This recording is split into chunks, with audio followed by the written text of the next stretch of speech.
welcome everybody. Today we're going to have a look at the new iPad. I got the device right in front of me. It's the iPad Pro. Unfortunately, it's quite hard to buy it at the moment, at least in Germany. If you want to have it via a provider, for example, like a Vodafone or telecom provider, it's really hard to get one. Actually, I contacted some people I know working for those companies, and they said before Christmas it might be really hard to get one actually. So, well, I was sick of waiting, tired of waiting, to be honest. So I went into the Apple Store 2 days ago and just bought it for the full price. Well, the full price is quite expensive. It's 1,229 euros. With this device now, it's the 128 gig with cellular. You can get one for 1079. Actually, if you can say, well, I don't need the cellular version, or if you want a 32 gig version, you pay $899. However, well, we know all Apple devices, 32 gig might be a bit low, especially with such a device. It's really a productive device, rather business device than a playing device. So you might want to put some extensive apps on it or some extensive data like presentations or pictures you want to work on. So you really need the storage. And I would advise, if people buy this device, please don't go for the 32 gig version because it's just too little. It's rather limited storage. Actually, it limits quite a lot. Even the iOS takes a few gig, so you won't have that much left at the end. Well, talking about the device, I received this 2 days ago. I bought it 2 days ago, and I only removed this plastic thing around it. I didn't open it so far. I set it up, of course, because it just takes too much time to set it up. Well, I set it up in some other video, to be honest. But now it's set up, and I changed the language to English already. And we can just have a look at the device in a moment. What else is to say? Well, we're just going to open this now to take a look inside, I would say, and then we continue. And it's a bit tough to open, to be honest. It's quite stiff here and it always slides back down for I don't know what reason. Maybe some small vacuum inside. But here we go. Nevertheless, we managed. And that's the device. As you can see, it takes the full package. It's rather large, I would say. I got some other iPad I can put alongside on that. I'll just put it on the package now. As you can see, this is a 9.7 inch iPad here, and it's rather small compared to the iPad Pro. Apple says when you turn it upside down or vertical, the iPad Pro screen is twice the size of the iPad Air screen. To be honest, it's quite true. It's 9.7 inch compared to 12.9 inch. But nevertheless, for my working experience, I tried this a few times in the Apple Store, of course, before I decided to spend so much money on a device. It's really, really nice. I mean, it's quite big, to be honest, but it doesn't really feel that big.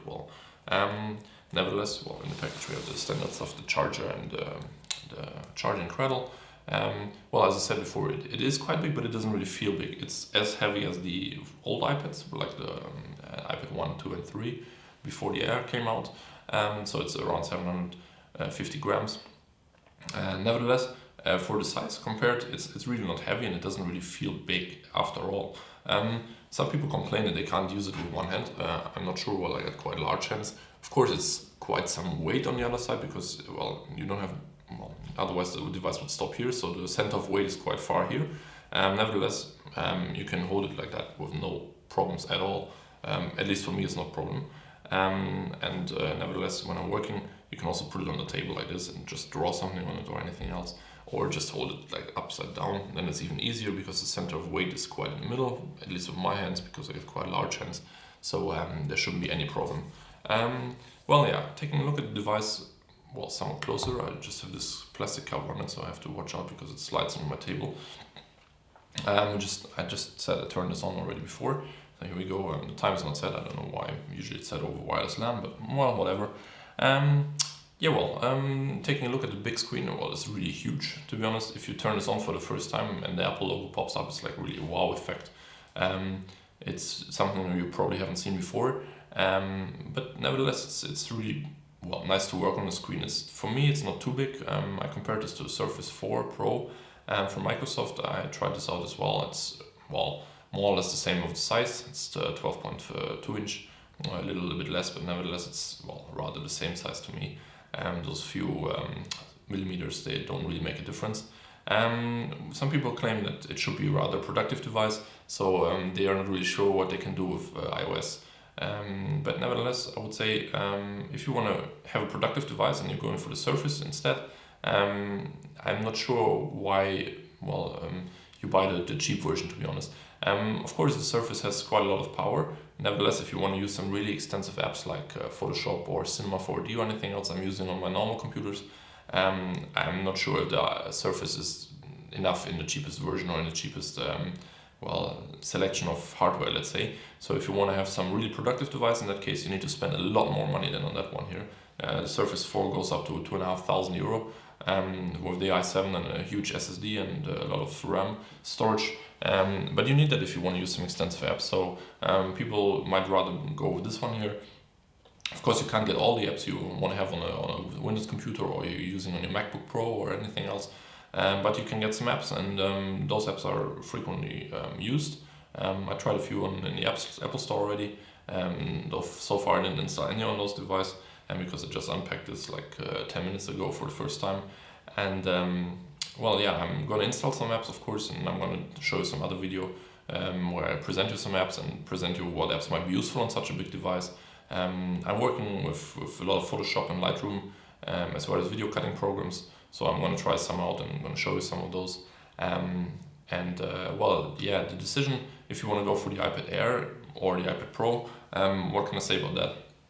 Well, if you want to have some device for, let's say, playing a bit and surfing the net, browsing the web, taking a look at some pictures, the iPad Air might be a choice because, first of all, the price is much cheaper, it's much lighter, the battery lasts longer in the iPad Air, and as I said before, the price is the biggest concern. It's €420 less in the biggest version than this one here.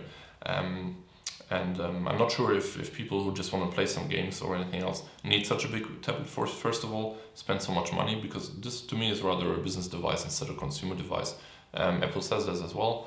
It's like a device which fills some small gap, but probably not such a big customer market. And I'm not sure whether people might go for it that much, but at least here, I'm not sure about other countries. It's really hard to get one.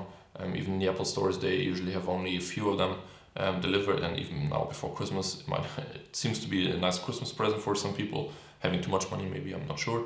But it seems that Apple probably miscalculated the amount of people who might buy such a device. Of course, there are always some people who say like, yeah, I'm going for the big one because I just like the bigger screen. But those are usually people who, browse the web and they just don't know what to do with their money. If you have any questions for the device, please feel free to leave me a comment.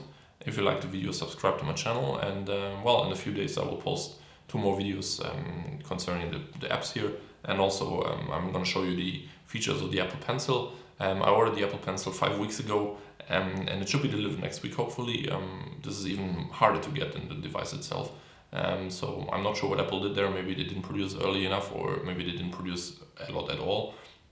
But next week I should receive my device, hopefully. So I'm going to show you another video showing you the things of the Apple Pencil, what you can do with the Apple Pencil, and anything else like that. So again, if you have any questions, feel free to leave a comment. Otherwise, see you soon.